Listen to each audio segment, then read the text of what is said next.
아파치 가디언 AH-64E는 현존하는 세계 최강의 공격 헬기입니다. 헬파이어 대전차 미사일을 한 번에 16발씩 장착할 수 있어 탱크 잡는 헬기로 유명하죠. 유튜브 채널 군방송 TV.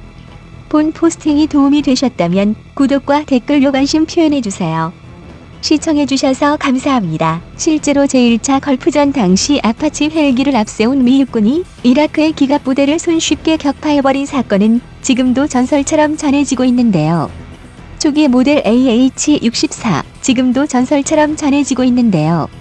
초기 모델 AH-64 이때 미 육군은 아파치 헬기 227대를 이용해 이라크군의 전차 80여 대, 장갑차 140여 대, 화포 250여 문을 박살내버렸다고 합니다. 미 육군 조사 자료 전문가들도 아파치 가디언 1기로 격파할 수 있는 적 전차의 수를 12대 정도로 추정하고 있으며 한 개 대대만 있으면 수백 대의 탱크도 거뜬하다고 평가하죠.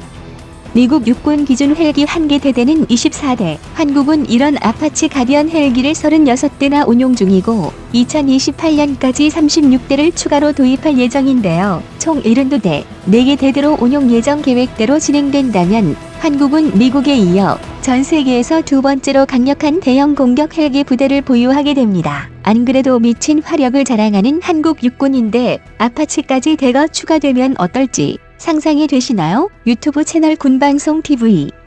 본 포스팅이 도움이 되셨다면 구독과 댓글로 관심 표현해주세요.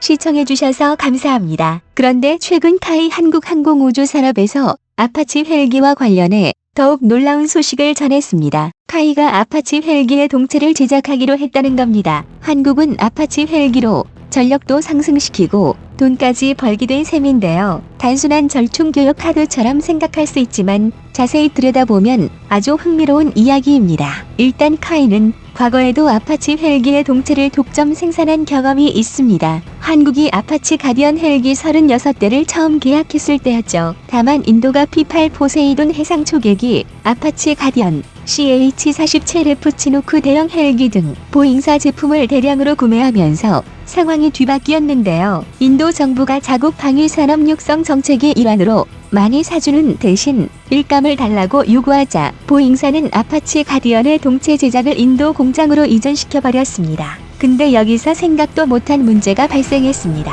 인도 공장에서 만든 아파치 가디언 동체에서 하자가 속출한 겁니다. 심지어 품질도 떨어지고 납기일도 제대로 못 맞췄다고 하는데요. 인도에서 만든 거지만 보잉 이름을 달고 전 세계에 수출되기 때문에 보잉사만 난처하게 된 것이었습니다. VIP 고객 인도를 믿고 일을 맡겼다가 제대로 뒤통수 맞은 셈이죠. 눈치만 보던 보잉사는 명분이 생기자마자 다시 한국에 일을 맡겼다고 볼 수 있습니다. 물론 인도는 기초과학이 발달했고 한국만큼 IT 기술도 뛰어난 국가로 유명합니다. 보잉사도 이 점을 감안해서 한국도 했는데 인도도 잘하겠지라고 생각하며 동체 제작을 맡겼을 겁니다. 유튜브 채널 군방송 TV. 본 포스팅이 도움이 되셨다면 구독과 댓글로 관심 표현해주세요. 시청해주셔서 감사합니다. 그러나 사실 인도의 무기 제조 능력은 한국에 비할 바가 못 되는데요. 인도가 군수업계 큰 손은 맞지만 자국 기술력은 수준 미달입니다. 프랑스도 인도에 라팔 전투기를 팔았다가 이런 현실 때문에 계약을 축소한 바 있습니다. 126대 초대박 계약에서 36대 계약으로 대폭 줄였죠. 라팔아, 팔렸니? 아니요라는 내용의 굴욕적인 이행시가 등장했을 만큼 해외 판매가 저조한 라팔 전투기기에 웬만하면 프랑스가 인도에 계약 요청을 들어주었을 텐데요. 인도가 내건 요구 조건이 너무 황당해서 도저히 받아들일 수 없었다고 합니다. 라팔의 라이센스와 워런티를 함께 요구했거든요. 인도 공장의 생산 능력이 허접한 걸 뻔히 아는데 인도에서 생산된 인도 라팔의 고장을 프랑스가 배상하게 되면 배보다 배꼽이 더 클 것이라 예상한 겁니다. 실제로 인도 공군 사령관이었던 보조원인은 인도의 전투기 공장에 대해 다음과 같은 혹평을 하기도 했는데요. 인도의 군수품 생산 능력이 얼마나 끔찍한 수준인지 추측할 수 있습니다. 매일 느낀 거지만 테자스 인도 전투기는 엔지니어들에게 악몽이었습니다. 캐노피 사이즈가 제각기 달라서 제대로 들어맞지도 않았거든요. 다른 부품들도 마찬가지였어요. 미국이나 프랑스의 기체는 설계도 면대로 딱딱 들어맞아서 부품 교체도 쉽고 수리도 쉬운데 말입니다. 자국 군인들조차 혀를 내두르고 세계 최고 기술력을 가진 미국과 프랑스 군수품 회사들이 포기해버린 인도지만 한국이 등판하면 이야기가 달라집니다. 유튜브 채널 군방송 TV. 본 포스팅이 도움이 되셨다면 구독과 댓글로 관심 표현해주세요. 시청해주셔서 감사합니다. 똑같이 열악한 조건인데 한국은 아무 문제 없이 해냈거든요. 이는 앞서 인도가 수입해간 K9 자주포 이야기인데요. 인도가 다른 국가들과 맺은 계약과 마찬가지로 인도 현지에서 면허 생산하고 현지 부품 사용 비율이 50%가 넘는데도 지금껏 잘만 굴러다니고 있습니다. 납품 역시 제때 잘 됐는데 약속한 일정보다 앞당기기까지 해서 인도군이 경악해버렸다는 후문입니다. 원래 인도 공장에서 만들면 절대로 약속한 날짜에 만들어지는 일이 없었거든요. 심지어 파키스탄과 분쟁이 발생했을 때에는 실전 배치했다가 압도적인 성능을 실감하기도 했는데요. 파키스탄의 중국산 자주포들을 가뿐히 쓸어버리게 되자 아주 본가버렸다고 합니다. 이런 상황에 감동한 인도군은 기적 같은 일이 일어났다며 기뻐하고 있습니다. 지금까지 사간 게 100문인데 앞으로 200문 더 살 거라는 이야기까지 나도는 중입니다. 이 모든 것은 현지에 파견된 한화테크윈 관계자들의 박생, 품질 관리 덕분에 가능했다고 하는데요.